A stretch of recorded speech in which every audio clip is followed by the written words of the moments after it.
Hello, everybody, and welcome back to the Are You Serious podcast. I'm Ramon. I'm Dave the Wave. Today we are watching Jack Johnson versus Jim Jeffries. This is a piece of history, folks. If you don't know about Jack Johnson, do some homework. He's the first black heavyweight champion. He used to enrage the white establishment, but he would wrap his dick in gauze and wear those tight pants. Yeah.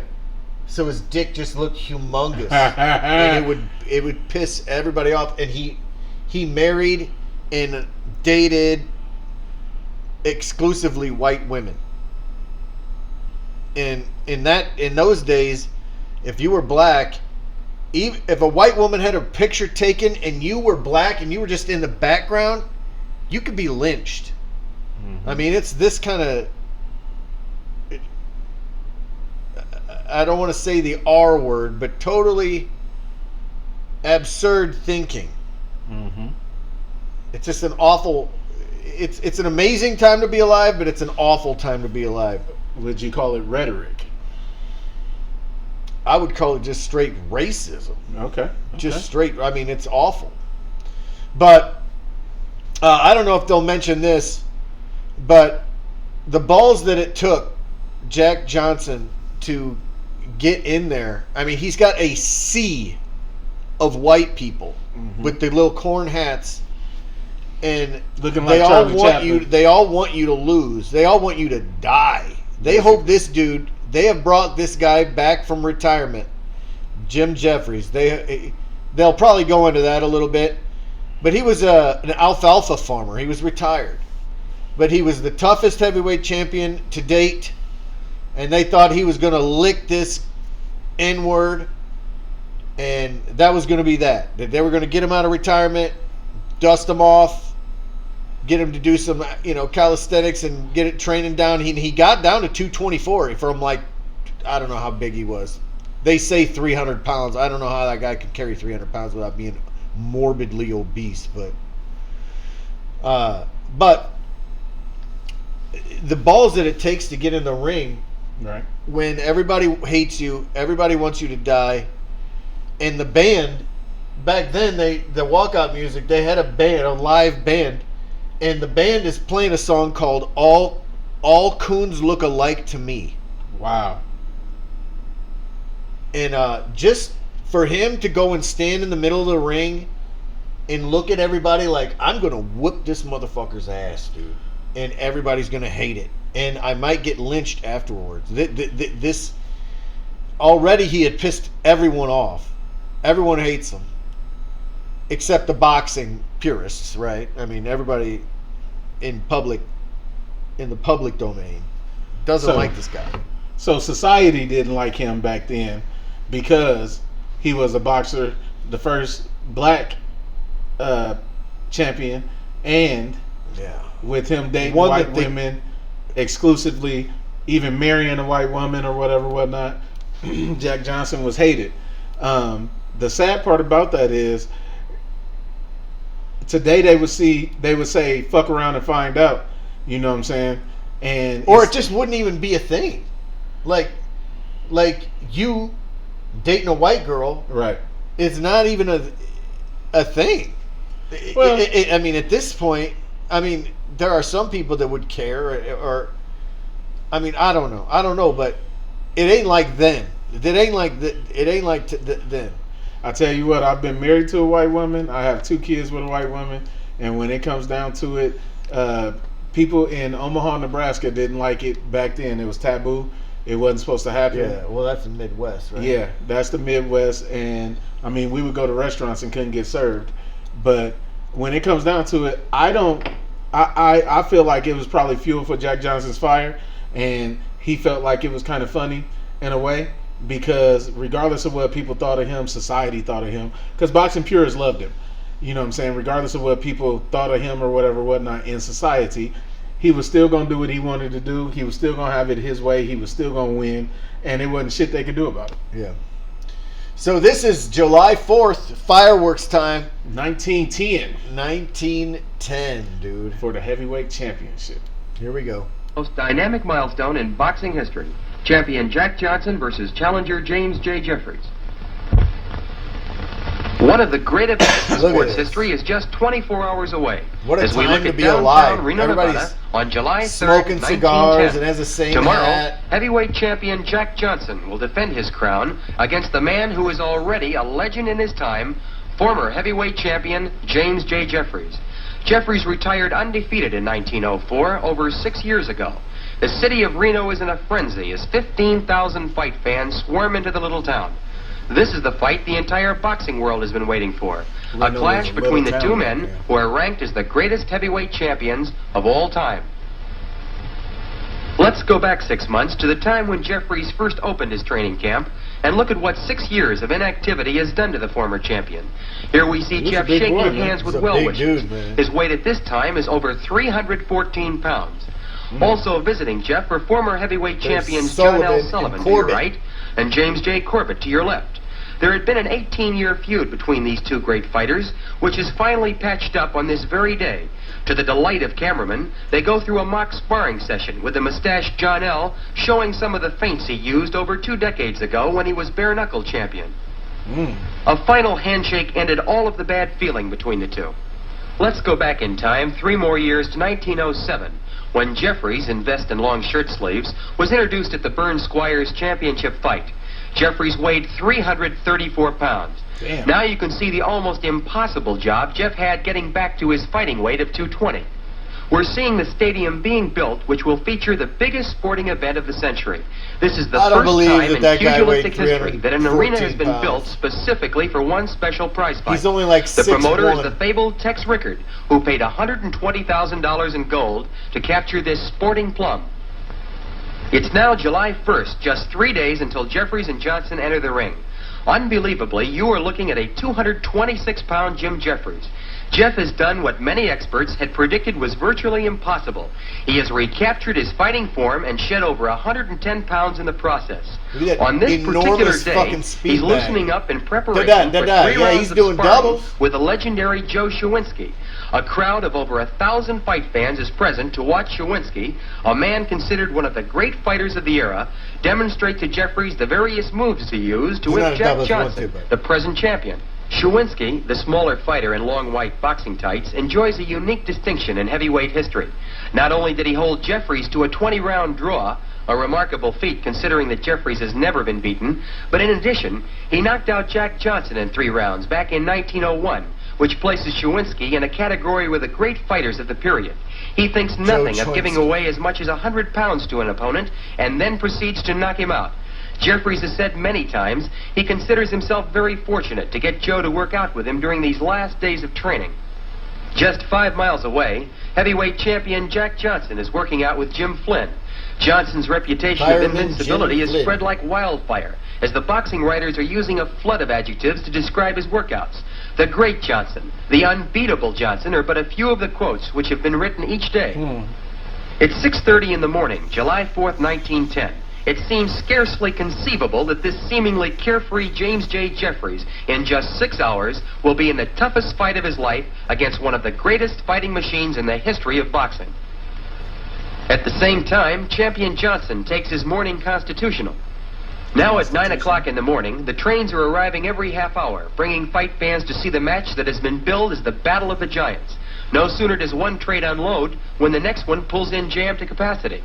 Outside the arena, 4 hours before fight time, $50 ringside seats are being scalped for $125 each. And in 1910, $125 represented the purchasing power of nearly $1,000 today.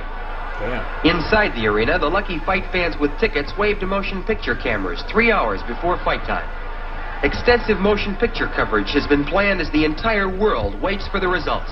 20 minutes before fight time, the light heavyweight champion of the world, Philadelphia Jack O'Brien, is introduced to the packed stadium. The next introduction, one of the great heavyweights of this era, Sam Langford, affectionately called the Boston Tar Baby. Sam wants a shot at the heavyweight title himself. Here's Abe Attell, featherweight champion of the world, and ranked as one of the greatest boxers of all time, regardless of division. The Boston Tar Baby. But the man who gets the finest ovation is that was his boxing name? Jake Kilrain. Fans will never forget Jake's 75-round fight with champion John L. Sullivan. God At exactly 3 minutes to 1, a hush Sam settles Langford, over and the he's an stadium all-time as champion great. Jack Johnson Yeah. makes his way through the crowd. Jack always insists on Can you being the believe first that? to enter the ring. That's fucking He takes this superstition so unbelievable. seriously that it's actually part of the conditions of the contract. From the moment Johnson enters the ring, the big golden smile, which is his trademark, never leaves his face. A grimly determined Jeffries enters the ring 4 minutes later. 16,520 excited fight fans Here we go. are on the edge of their seats as round 1 gets underway. The fight is scheduled for 45 3-minute rounds, and the temperature is 110 degrees of 45 suffocating rounds. heat. No. Champion Johnson is And in it's brilliant 110 physical degrees condition, outside. weighing In the 212 sun. pounds.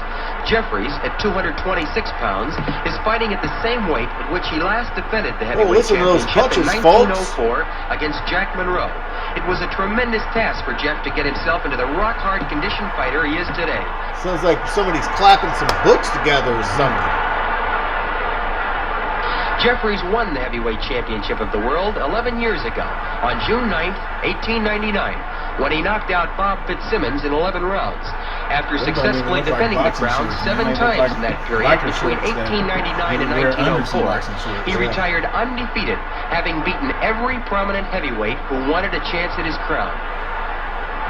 Round 1 draws to a close with both men conserving their energies, knowing there are a possible 44 rounds. As round 4 begins, A neither 44 fighter has round, gained a clear 45 advantage. round In fight. rounds 2 and No 3, way. the two men continued feeling each other out, searching for weaknesses, using early caution. The third man in the ring is none other than promoter Tex Rickard. For weeks, Johnson and Jeffries haggled about who should referee the fight. Rickard attempted to solve the problem by asking the President of the United States, William Howard Taft, to be the referee.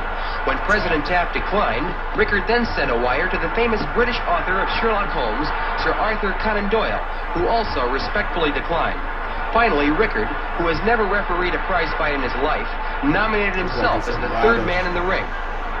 A lot of holding going on. While he was in training, Actual champion boxing, Johnson man. had read the glowing accounts of the giant-like strength of Jeffries. It said that no man living can tie Jeffries up in Jeffries- close. When looked like the Johnson heads heard came this, together, he said that he was not couple only going to different tie times, yeah. Jeffries up in the clinches, but that he was going to actually twist Lot of Jeff's arms clinching. behind his Yeah. back Jesus. in order to completely neutralize the strength of the challenger. Johnson lands a stinging overhand right, which is the best punch of the fight thus far, and round 4 comes to an end. We go into round 13 with the challenger Jeffries Damn. tiring badly. In rounds 5 through 12, Johnson has slowly but methodically worn Jeffries down with hard right uppercuts in the clinches and powerful lefts and rights to the body. The fight is definitely going the way Johnson has planned it. The champion is setting his own pace, letting the years of inactivity, the tremendous heat, and his own powerful punching slowly take their toll on the 37-year-old challenger. Jack Johnson actually looks like he's in freaking When Jeffries great shape, retired man. 6 years ago, He is. Tommy Burns won general recognition as heavyweight champion by going around the world and defeating every heavyweight who laid claim to the crown. Burns lost his title December 26, 1908, just 2 years ago to Jack Johnson in Sydney, Australia, in a spectacular contest. Johnson returned to the United States and last year, in 1909, successfully defended his title against the middleweight champion of the world, Stanley Ketchel. This is Johnson's second title defense, and Jeffries is considered by far the most formidable opponent that Johnson has ever had to face. Both men are now feeling the effects of this tremendous heat, but it's the champion, Johnson, who definitely appears to be the stronger of the two. A smashing right hand by Johnson is followed by a jolting right uppercut. I feel like you can tell. Champion Johnson is Jim getting Jeffries, a $60,000 guarantee for this title defense. weighed By that far the much 'cause biggest you ever can made see to the date. Jeffries' skin. guarantee is $40,000 plus the astronomical skin on figure the of sides and in his back. $75,000 for signing with Rickard for the fight. You can see it's like 1,500 loose Never skin. Say Die fans crashed over the fence when there simply were no more seats to be sold. In Rickard's financial breakdown of the fight, these same 1,500 crashers were listed as complimentaries. In the previous round, Johnson relentlessly pursued Jeffries all over the ring. Here in round 15, he rushes Jeff against the ropes and lands a hard right uppercut. He follows it up with 3 left hooks, and Jeffries goes down for the first time in his entire professional career. The crowd leaps to its feet at the shock of what's happened. Jeff rises and gets hit with a smashing Damn. elbow, which sends him out We of the didn't even ring. give him a chance to get up. Jeff's chief second, with the help of a fan, lifts him to his feet. Johnson rushes Jeffries across the ring, where he floors Jeff with a paralyzing right to the head. Rickard steps between the two fighters as Sam Berger, in dark vest and hat, rushes in and stops the fight to save Jeffries from further punishment. This startling conclusion puts an end to the most dramatic heavyweight championship fight in the last 75 years. James J. Jeffries suffers the first and only In the defeat 15th. of his entire 15th, professional career, while Okay. Jack Johnson successfully defends his World Heavyweight Championship. And they said Jim Jeffries had been retired for 6 years. Yeah. Wow. He came out and he showed flashes of his old form, but couldn't keep it up. And frankly, he wasn't as good as Johnson at his best anyway. Right. He would never have won that fight. I didn't like the way that Jeffries was kind of bent over. Oh, that's his trademark. He leans over, and he loves to lean over like this, so he can throw this hook to the body or to the head. But he's a left hooker, and he loves to catch right hands. That's what I think he loves to do. I've seen Johnson on many occasions. I've watched everything that's available on film of Johnson, Yeah. and so I can make that statement. Okay. He anybody that tries to pit Jim Jeffries in against a guy like Tyson or Frazier or any of the modern day greats, even Joe Louis, would have a right hand festival on that fool's head. And that guy would have no chance of beating anyone past his own era. Well, I honestly feel like, especially back then, 1910, man, I think my grandma wasn't even born yet. I don't think my grandma was born until 1911. But, damn. For you to be a well-known boxer, one of the greats, and they call you Tar Baby, that's He's from Boston. He's the Boston Tar Baby. yeah. And then Sam Langford. He is an all-time great. we'll have to watch something on him. Oh, he's If we great. can find something on He looks modern. He's from that era, and he looks modern when you're watching him. him. Okay. These guys did not look modern. No. They look real primitive. Yes. Real primitive. I agree. It's hard to put Jack Johnson in there with anybody of note either. I mean, I personally think Jack Johnson would be destroyed by any modern champion. Yeah. Even Dempsey, I think, would destroy Jack Johnson. Jack Johnson did look like he was in great shape. He did look like he had great power and all that good stuff. But I honestly couldn't see, from what we just saw, I couldn't see him being in the ring with anybody from even the 90s or the 80s even that we've watched. So, Dude, not even anybody from the teens. yeah. Or no, yeah, like Jack Dempsey. Put him in there with Joe Louis. Come on, man. I'm sorry. The fight we watched with Joe Louis was beating Max fools, Baer. man. Yeah. All right, well, this was really fun. I loved this piece of history. Yeah. This is the Are You Serious podcast. I'm Dave the Wave. I'm Ramon. Peace out. Peace.